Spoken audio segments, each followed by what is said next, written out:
これはある夏の日に体験した誰にも話してはならない貧気の記憶である。その年の夏、俺は兄と一緒に祖父母が住む田舎へ遊びに行った。周りには田んぼと畑しかないようなのどかな場所。昼はセミの声、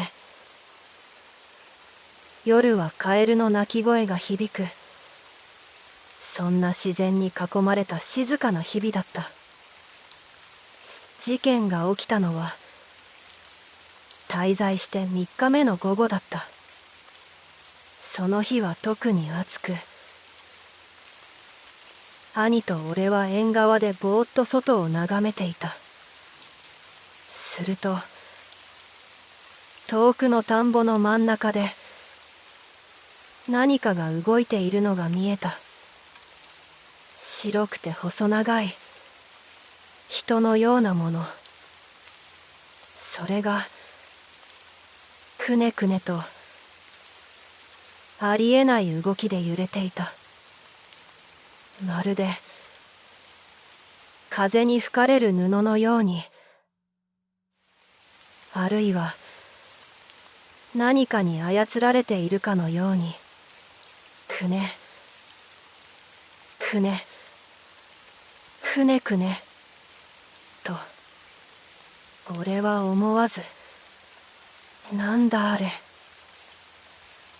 とつぶやいた。兄は眉を潜めながら「見るな」と小さく言った。それは見ちゃいけないものだ。何の冗談かと思ったが、兄の顔は真剣だった。だが俺は目が離せなかった。その不気味な動きに奇妙な魅力を感じたのだ。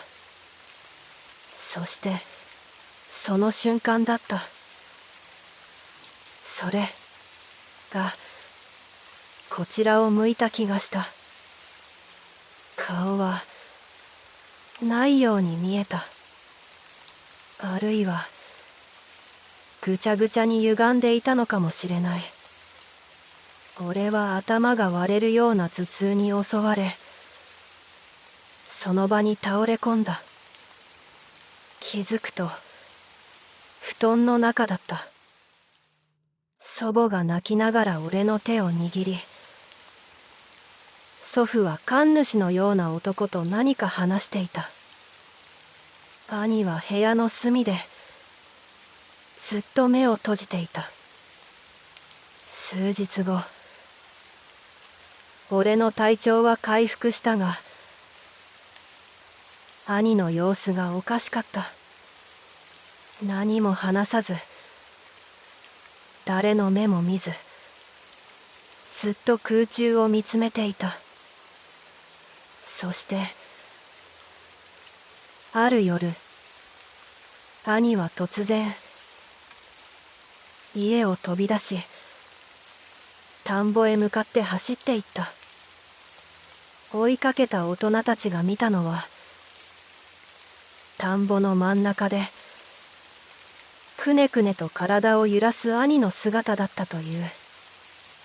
そのまま兄は精神を病み、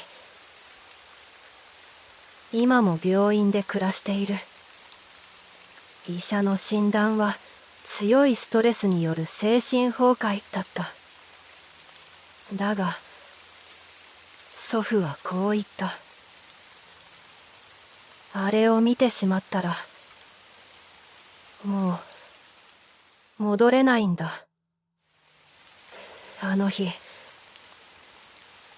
俺は何を見たのだろうか。遠くの田んぼで揺れていたあの白い存在は一体。そして今でも時折田舎の風景を思い出すたび、耳元で聞こえるような気がする。くねくね。おしまい。